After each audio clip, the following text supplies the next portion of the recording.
नमस्कार दोस्तों। बेटा बचाओ आंदोलन एक आंदोलन है, एक संघर्ष है, एक प्रयास है उन बच्चों को बचाने का जो नशे की लत से अपनी ज़िंदगी को बर्बाद कर रहे हैं, अपने भविष्य के साथ खिलवाड़ कर रहे हैं। यह एक संघर्ष है, ये एक प्रयास है उस परिवार को बचाने का जिसके बड़े बुजुर्ग नशे की लत में फंसकर पूरे परिवार का विनाश कर रहे हैं।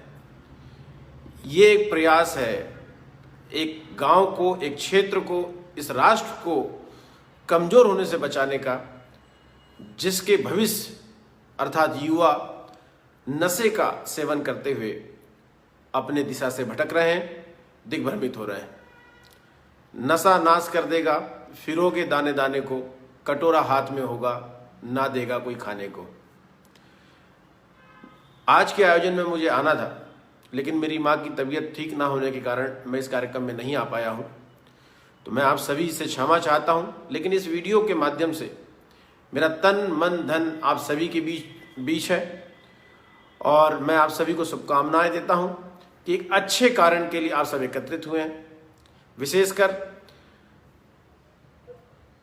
ईश्वर उमरे, ज्योति उमरे तथा उनकी टीम, पूरी बेटा बचाओ टीम को मैं शुभकामनाएं बधाई देता हूं कि उन्होंने इस मुहिम को बहुत तेजी से इन क्षेत्रों में आगे बढ़ाया है।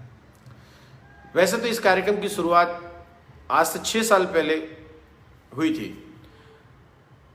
जब मैं दीदी उमा भारती जी के पास, जब वो केंद्र में मंत्री थी, तो उनके पास मैं एज ए OSD काम करता था और देखता था कि बुंदेलखंड के बहुत सारे युवा और परिवार वहाँ इलाज कराने आते हैं, जिसमें 50% लोग नशे के कारण होने वाली बीमारियाँ, कैंसर, हृदय रोग या अन्य रोगों से प्रभावित होते थे।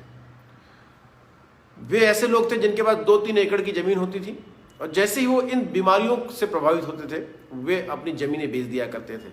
यहाँ तक कि मैंने कई ऐसी महिलाओं को देखा है जिन्होंने अपने 30-35 साल के पति का इलाज कराते कराते अपना जेवर भेज दिया, अपना मंगलसूत्र भेज दिया, अपनी साड़ियाँ तक भेज दी। मतलब ये समझ जाइए कि उसके बाद उनके जीवन को जीने के लिए कुछ नहीं था। केवल वो व्यक्ति ही बीमारी से नहीं मर रहा था, वो परिवार भी तबाह हो रहा था, वो गांव भी पीछे जा रहा था और कहीं ना कहीं ये समाज के पीछे जाने से हमारे एक राष्ट्र निर्माण और भविष्य में भारत को एक चरम स्तर पर पहुंचाने में भी कहीं ना कहीं एक समस्या क्रिएट हो रही थी। तो जब मैंने इन चीज़ों को देखा तो मुझे लगा कि एक ऐसा विषय है जिस पर कि हमें काम करना चाहिए, हमें नशे के लिए जागृति अभियान चलाना चाहिए। और उसके बाद जब मैंने ये कार्यक्रम चालू किया तो ज्योति और ईश्वर मुझसे मिले और हम लोगों ने मिलकर हम ये प्लान किया कि क्यों ना हम इस दिशा में काम करें। तो इस टीम ने पिछले 4-5 सालों में जो काम किया है वो अपने आप में एक बहुत ही अप्रतिम है और मैं पुनः उनकी टीम को शुभकामना देता हूँ कि वे इसी प्रकार अच्छा काम करते रहें। मेरा साथ हमेशा उनके साथ रहेगा। विषय जो मैंने देखी थी बुंदेलखंड में, वो मैं आपको बताना चाहता हूँ कि बुंदेलखंड में अधिकतम लोग, वैसी बालाघाट की स्थिति है, वैसी लांजी की स्थिति है, अधिकतम लोग 200-300 रुपए की मजदूरी कमाते हैं प्रतिदिन के हिसाब से, या 80 या 90% किसान 2 से 3 एकड़ का है। अगर उसकी कमाई का एवरेज निकाल लें तो प्रतिदिन वही 200, 300, 400 रुपए ही होता है। और वो व्यक्ति अपने आय का आधा पैसा, मतलब 200 रुपए कमाने वाला व्यक्ति 100 रुपए की शराब पी जाता है शाम को। अब मैं आपसे ये कहना चाहता हूं कि हमारे जीवन का या हमारे बच्चों के जीवन का या हमारे भविष्य के जीवन का दिशा इस पे निर्भर होता है कि हम इन्वेस्टमेंट कहां कर रहे हैं, यानी हम अपने कमाई हुई पैसे का उपयोग कहां कर रहे हैं।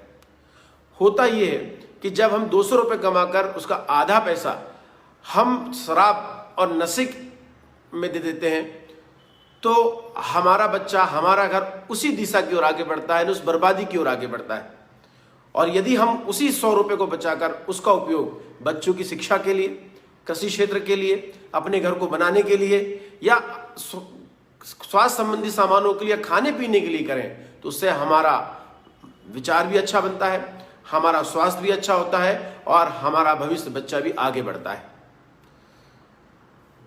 कहन लगे मुझसे बब्बा, कहाँ रे चिलम तमाकू को डब्बा।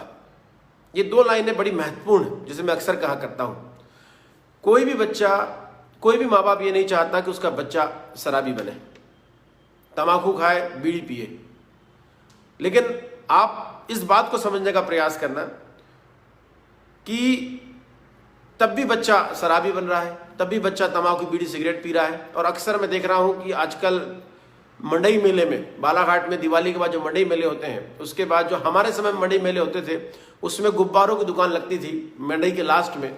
इस समय मंडई के लास्ट में अंडों की दुकानें लगती हैं और 20 और 22 साल का बच्चा दम से शराब पी रहा है, झूलता रहता है, झगड़े होते रहते हैं और रात को अश्लील नृत्य जैसे कार्यक्रम रखे जाते हैं। कई कार्यक्रम तो राजनीतिक महत्वाकांक्षा या उसका लाभ लेने के लिए भी रखे जाते हैं। लेकिन इन सब का नुकसान आपके गांव को हो रहा है, आपके बच्चों को हो रहा है।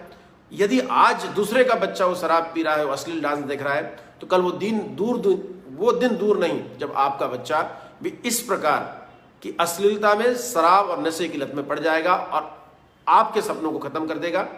तो मेरे दोस्तों, जो आप परोसेंगे वही आपका बच्चा खाएगा। आपके घर में दाल बनती है, बच्चा दाल खाता है। आपके घर में खिचड़ी बनती है, बच्चा खिचड़ी खाता है। आपके घर में रोटी बनती है, बच्चा रोटी खाता है। और इसी प्रकार यदि आपके घर में, आप देखते हैं ना, जब मेहमान आते हैं और चाय और बिस्किट परोसा जाता है, जब मेहमान कुछ बिस्किट या नमकीन छोड़कर चले जाते हैं, मिठाई छोड़ के चले जाते हैं, तो हमारा बच्चा उसमें हाथ मारता है, झपटता है। तो जब उसे खाने के लिए वो लालायित रहता है, तो आप यदि सिगरेट, बीड़ी, शराब परोसेंगे तो बच्चा उसको भी तो हाथ मारने के लालायित रहेगा। यहाँ पे जितने लोग बैठे हैं उसमें से आधे लोगों ने तंबाकू और बीड़ी या शराब इसलिए सीखी है क्योंकि उनके पिता तंबाकू खाते थे या बीड़ी पीते थे।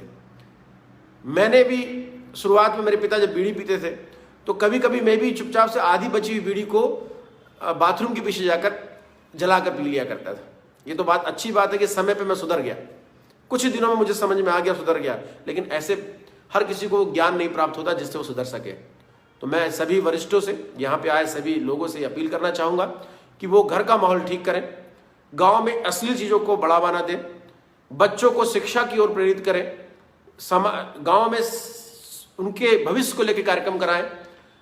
और आज एक प्रण लेना पड़ेगा आपको, मुझे, सभी को, कि हम भविष्य में गांव में, घर में या परिवार में ऐसे कार्यक्रम नहीं करेंगे जिससे हमारा परिवार, हमारा गांव गलत दिशा की ओर आकर्षित हो रहा हो।